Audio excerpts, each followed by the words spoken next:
The crash of the massive mahogany door didn't just make noise, it carried permanence. The impact rolled through the vast foyer like the sharp strike of a judge's gavel condemning me to exile. The suitcase I had packed in 10 minutes of deliberate, wordless efficiency bounced down the front steps, bursting open and scattering clothes across the perfectly raked gravel driveway. "You are a disgrace to this firm, Lauren." Stephen's voice thundered from the top of the staircase. He stood between the marble columns he cherished more than his own children, his expression carved into a portrait of cold, aristocratic rage. "A dropout, a quitter. Don't imagine you can crawl back here when the real world tears you apart. You're cut off. Do you hear me? Not one single cent." I tilted my chin upward to meet his stare. I didn't shout. I didn't cry. I didn't plead. My hand remained inside my coat pocket, fingertips grazing the chilled surface of my phone. Hidden from his sight, my crypto wallet glowed on the screen. The balance refreshed. $65 million. Liquid. Taxes paid. Mine. He believed he was banishing me to poverty. He had no idea he was speaking to a centimillionaire who had constructed an empire during the very hours he assumed I was failing courses. "Goodbye, Stephen," I said evenly. "Not Dad. Stephen." I gathered my belongings, zipped the suitcase with calm precision, and walked toward the Uber idling at the gate. As the car rolled away, I didn't glance back at the mansion that had felt more like a cell than a home. My eyes were fixed ahead, on the private jet terminal at Teterboro, and the flight plan already filed for Malibu. The trip to California was peaceful. Not the suffocating quiet of a dinner table bracing for criticism, but the wide, indulgent hush of a Gulf Stream cabin cruising at 40,000 feet. I sipped sparkling water and watched the continent drift beneath me, mentally dissecting the past 6 years like performing an autopsy on a life I had already left behind. My father, Stephen, was a senior partner at one of the oldest and most prestigious law firms in Connecticut. He believed in 3 pillars: tradition, the firm, and men. In his philosophy, women were ornamental and emotional, designed to host charity galas like my mother, Karen. Sons inherited legacies. Daughters were liabilities until married advantageously. Living in that house felt like residing in a museum where touching the exhibits was forbidden. Mahogany, leather, expectations. My brother Christopher, 2 years older, was the heir apparent. Groomed from infancy, handed tutors, internships, praise. I received narrowed eyes. When I told Stephen I wanted to pursue law in high school, he laughed. "It's a ruthless field, Lauren. You don't have the temperament." After that, I stopped asking. I stopped speaking. I became a shadow drifting through hallways. When they sent me to law school, more to secure a husband than a career, they assumed I followed their plan. I didn't. While my classmates outlined property cases, I analyzed the inefficiencies of the real estate market. It was antiquated, built on instinct and handshakes in private clubs. In my dorm room, instead of briefing cases, I coded. I designed a state-of-the-art, AI-driven valuation platform that used satellite imagery and predictive analytics to assess commercial real estate instantly.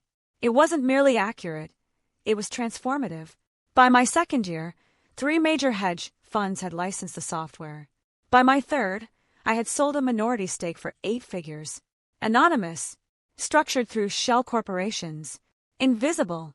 The Uber stopped at the entrance to my new existence. Carbon Beach, Billionaire's Beach. The difference struck hard. Connecticut meant dark wood, heavy curtains, and the scent of aging paper. Malibu was glass, steel, and the blinding brilliance of Pacific sunlight. The gate slid open. My new residence, a $42 million compound, stood sleek and transparent against the horizon. I entered a living room suspended above the ocean. My suitcase touched the polished concrete floor with a sharp echo. I approached the floor-to-ceiling windows and pressed my palm against the cool glass. This was the summit. I had escaped. I had built my own kingdom free from my father's suffocating expectations. Minimalist Italian furniture. A chef's kitchen, unlikely to see a home-cooked meal. Everything immaculate. Then the silence descended. Not the serene hush of a jet, but a dense, airless stillness. People assume money purchases happiness. They imagine the emptiness seals itself the moment a wire transfer clears. It doesn't. It only alters the texture of the void. I wandered through cavernous rooms, my footsteps echoing too loudly. 5 bedrooms, 7 bathrooms, a screening room, a wine cellar, designed for one occupant. I sank onto the oversized white sofa and stared at the ocean. The waves pounded with rhythmic indifference. Stephen hadn't rejected me because I failed. He rejected me because I succeeded differently. And despite the evidence of my brilliance surrounding me, I felt cold. Buying a castle does not heal exile from your village. It simply offers a more luxurious place to bleed. I checked my phone. No missed calls. No message from my mother asking if I was safe. No word from Christopher. They had removed me with surgical precision. Good, I murmured to the hollow space. Let them believe I'm gone. The Lauren they knew, the quiet disappointment, is dead. The woman in this glass fortress was someone new. She was the architect. And she was only beginning. 6 months passed. In Malibu, I didn't merely survive, my empire expanded. From a home office overlooking the Pacific, I transformed my platform into a full-scale prop-tech conglomerate. I acquired competitors. I destabilized markets. I unsettled seasoned executives, all while dressed in yoga pants, sipping green juice. I became the unseen hand rearranging a chessboard they didn't realize existed. But I kept Connecticut on my radar. My AI monitored more than property values. It detected distress signals. One morning, a red alert flashed across my dashboard. Asset, Henderson Estate, my childhood home. I opened the report. Mortgage payments were inconsistent. But that wasn't the true issue. The leverage was. Stephen's law firm, the so-called bastion of tradition and stability, had placed the estate as collateral against a high-risk operating line of credit. The firm was hemorrhaging money. The old money image was nothing more than veneer. They were drowning and clinging to the house to stay afloat. I leaned back slowly, a cool smile forming. Stephen was gambling the roof above his head to preserve an illusion of dominance. There was something poetic in that. My phone vibrated. Christopher. I let it ring 3 times before answering. Hello, Christopher. Lauren. His tone was strained and rushed. Thank God. I wasn't sure this number still worked. It works. What do you want? I know things were bad when you left. Dad was... Well, Dad, but I need a favor. A big one. I'm listening. I'm in a jam. Just temporary cash flow problems. Gambling debts. Bad luck. Really? I need $50,000. Just for a month. I swear I'll repay you double. A laugh nearly escaped me. Gambling debts. That was always Christopher's favorite excuse. But my algorithms painted a far darker picture. The supposed gambling losses were almost certainly a smokescreen for embezzlement. He had been siphoning money from client escrow accounts to bankroll his lifestyle, and now he needed quick cash to patch the gaps before the quarterly audit exposed everything. $50,000 is a staggering sum for someone he still called a dropout. Christopher, I said evenly. I know, but you've always had savings from those little computer projects, he rushed out. Please, Lo. If I can't fix this, Dad will kill me. He had no idea who he was really talking to. In his mind, I was barely surviving on freelance leftovers.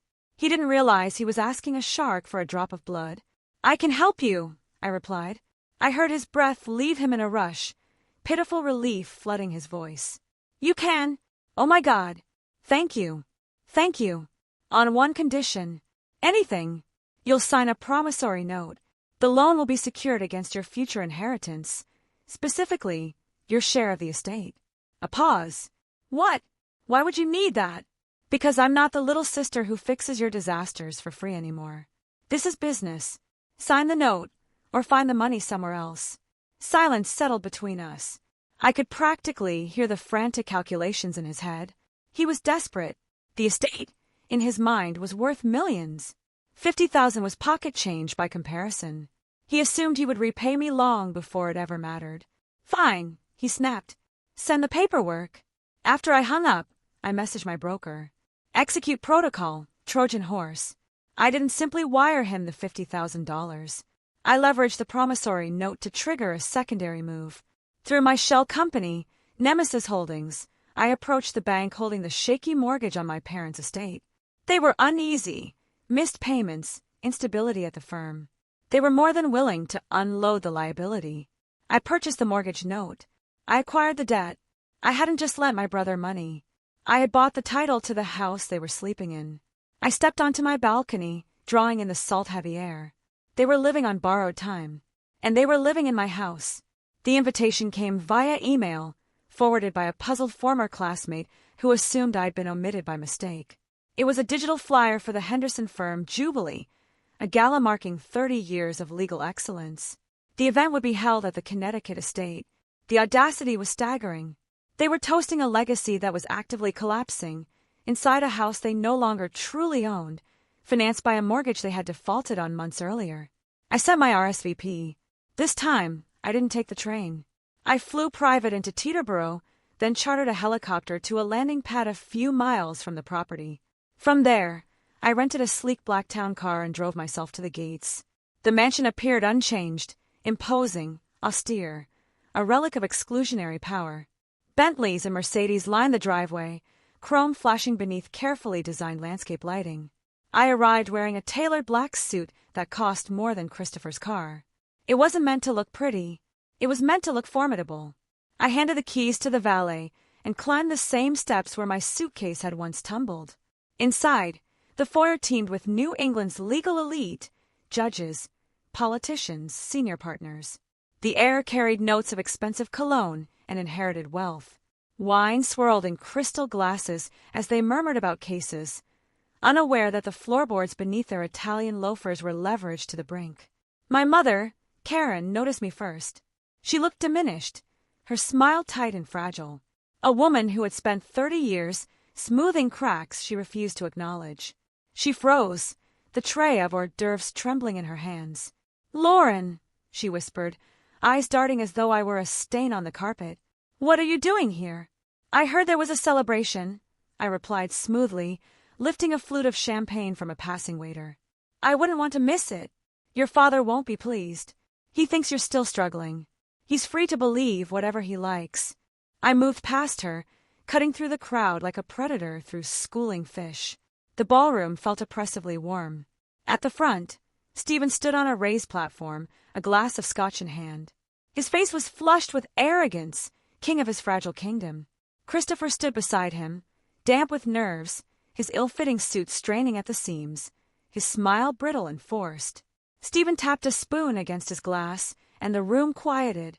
"Friends, colleagues," he began, his words just slightly slurred. "Tonight is about legacy. It's about foundations that outlast us." He gripped Christopher's shoulder, more shackle than embrace. "When I look at my son, I see the future. The law is a harsh mistress. It demands strength. It demands fortitude. It demands men of character." Polite applause rippled outward. Men. The word landed with deliberate weight. It was not accidental. It was the thesis of his entire existence. In his world, competence belonged to men. "My son has that character," Stephen continued, pride dripping from every syllable. "He has the steel to make difficult decisions. Unlike those who collapse under pressure. Those who lack discipline for the real world. Those who chase little computer games and fantasies." His gaze locked onto mine. He never said my name, but the crowd followed his eyes. I felt the collective judgment pivot toward me. The disappointment. The dropout. The girl who couldn't cut it. In his universe, my failure was natural law. A daughter dimmed, so the sun could shine. It reinforced everything he believed. "To Christopher," Stephen declared, lifting his glass. "Taking the reins." "To Christopher," the room echoed. Christopher met my eyes. No shame flickered there. He smirked. Then he deliberately raised his wrist, checking the time, so the heavy gold watch caught the chandelier's light. I recognized it instantly. A vintage Rolex. The watch he had purchased with the $50,000 I had wired him. He was wearing my money on his wrist while his father mocked me for earning it. He was celebrating his ascent using the lifeline I had extended. The cruelty was precise and effortless. It wasn't merely that they disrespected me. They erased me. My success didn't exist in their narrative because it threatened it. To acknowledge my power would dismantle theirs. I took a sip of champagne. It tasted sour. They stood there basking in applause. Two men balanced on a trapdoor, convinced they were standing atop a mountain. "Enjoy the toast, Stephen. Enjoy the speech. The ground beneath you is already gone. You just haven't looked down yet." As the applause faded into self-satisfied murmurs, I slipped from the ballroom, gliding through corridors etched into my memory. The house carried a scent of luxury and slow decay. I needed one final piece of proof. The mortgage note was the gun. I required the bullet.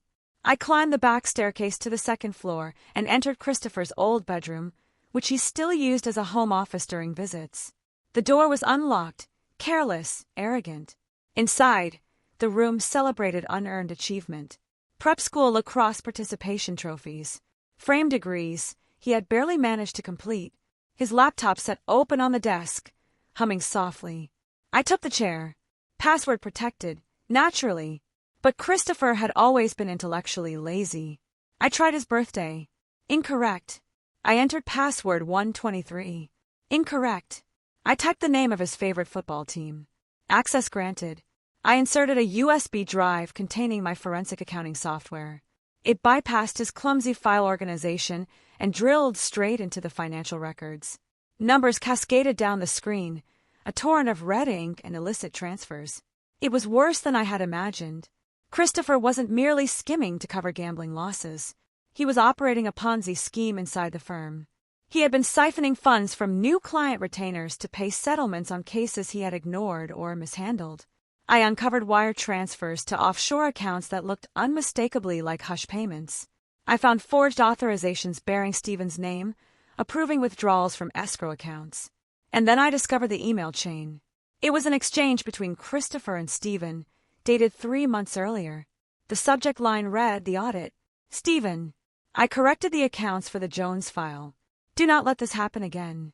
If the bar uncovers this, we are both finished. I leveraged the house to cover the deficit. This is the last time, Christopher." I went still. The cold glow of the monitor illuminated a reality I had tried not to acknowledge.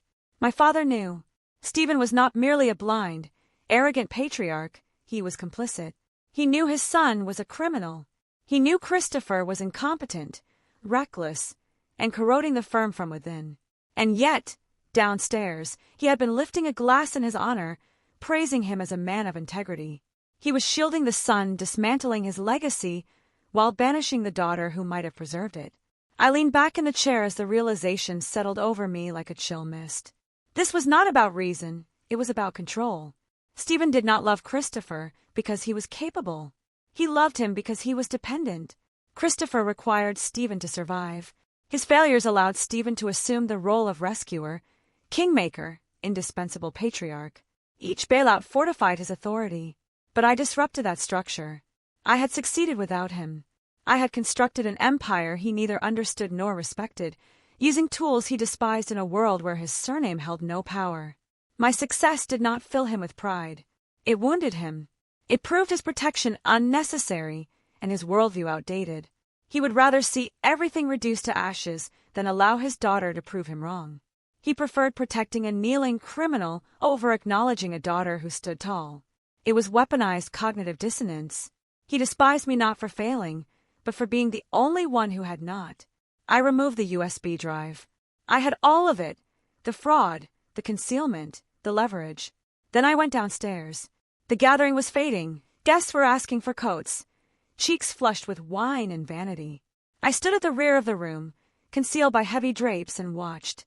The fraudulent son laughed too, loudly at humor he did not grasp. The enabling father regarded him with pride mixed with frantic denial. They looked diminished. 2 men balanced inside a fragile house of cards, waiting for a breeze. I checked the time. The banks would open in 9 hours. Tomorrow, judgment would be rendered, and I would deliver it. Morning light streamed through the thick curtains of the library, illuminating dust motes suspended in stale air. I sat in Stephen's high-backed, leather chair at the head of the enormous conference table. I had been there since dawn. At 8 o'clock, the door opened. Stephen entered in a silk robe, coffee mug in hand. He stopped abruptly when he saw me. "Lauren?" he asked, blinking, the previous night's bravado stripped by daylight. "What the hell are you doing in my chair?" "Sit down, Stephen," I replied, my tone calm, almost indifferent. "Excuse me? Get out of my house this instant before I call the police." Christopher staggered in behind him, disheveled and hungover, sweatpants replacing his tailored suit. "What's going on? Who let her in?" "I let myself in," I said. "I have a key." "I took your key," Stephen snapped. I changed the locks an hour ago, I answered. Sit down. Something in my voice, cold, metallic authority they had never heard, made them comply. Stephen lowered himself slowly, face tightening. Christopher collapsed into a chair, rubbing his temples. I'll keep this simple, I said. I pressed a button on the remote. A projector hummed to life, casting a bank statement onto the wall above the fireplace, the firm's escrow account, showing unauthorized withdrawals. What is this? Christopher whispered, color draining from his face. This is felony embezzlement, I replied. Forged signatures. Client funds used for what? Online poker? A Porsche lease. Stephen surged to his feet, slamming his palm against the table. Where did you get this? You hacked my files. This is illegal. Sit down, I repeated. I clicked again. The screen shifted to the email thread, the one where Stephen admitted covering it up, admitted leveraging the house. He sank back, suddenly diminished. You knew, I said quietly. You knew he was a criminal, and you toasted him anyway. You called him honorable. He's my son, Stephen croaked. I had to protect the name. And me? I asked. I was your daughter. What did you do for me? You threw my suitcase down the stairs. You walked away, he stammered. I pivoted. I corrected. One final click. A foreclosure notice appeared. Lender, Nemesis Holdings LLC. Nemesis Holdings? Stephen read, squinting. They own the mortgage. They've been pressuring us. Yes, I said. They have. I leaned forward, elbows resting on the mahogany table. I am Nemesis Holdings, Stephen. Silence engulfed the room. What? Christopher breathed. I purchased the note 6 months ago, I said. I own the debt. I own this house. I own the roof over your heads. That's impossible, Stephen whispered. You're a dropout. You have nothing. My net worth is $65 million, I said evenly. I didn't leave law school because I couldn't succeed. I left because I realized I could own the institution. I slid a manila envelope across the table. This is your eviction notice. You have 30 days to vacate. The firm is insolvent. The state bar has the evidence. Christopher will be disbarred. You will likely face sanctions. You can't do this, Stephen gasped. We're family. Family. I laughed softly without humor. Family supports one another. Family doesn't call their daughter a disgrace. Family doesn't conceal crimes to protect a fragile ego. I stood. The verdict is in, I said. You're evicted. The aftermath unfolded quietly. No more shouting. No speeches about legacy. Just boxes being packed and pens scratching across settlement agreements. Within a month, Christopher was disbarred. He avoided prison by pleading guilty and providing evidence against a co-conspirator he had entangled in his scheme. The last I heard, he was renting a studio apartment in New Haven, working at an airport car rental agency. The Golden Son, who once refused to read his own contracts, now logged mileage on sedans for $12 an hour. Stephen and Karen relocated to a modest 2-bedroom condo in a Florida retirement community. The downsizing was humbling, funded by liquidating Stephen's remaining assets to settle the firm's debts. The Connecticut estate was sold. I did not keep it. It reeked of stagnation and deception. A developer purchased it, intending to gut the mahogany library and convert the property into a boutique hotel. I returned to Malibu. From my balcony, I watched the sun descend beneath the horizon, staining the Pacific in violet and gold. The air was crisp, cleansing away the musty memory of the East Coast. I expected triumph. I anticipated fierce satisfaction at dismantling those who tried to erase me. Instead, I felt relief, deep, steady relief, like setting down a pack of stones carried for 26 years.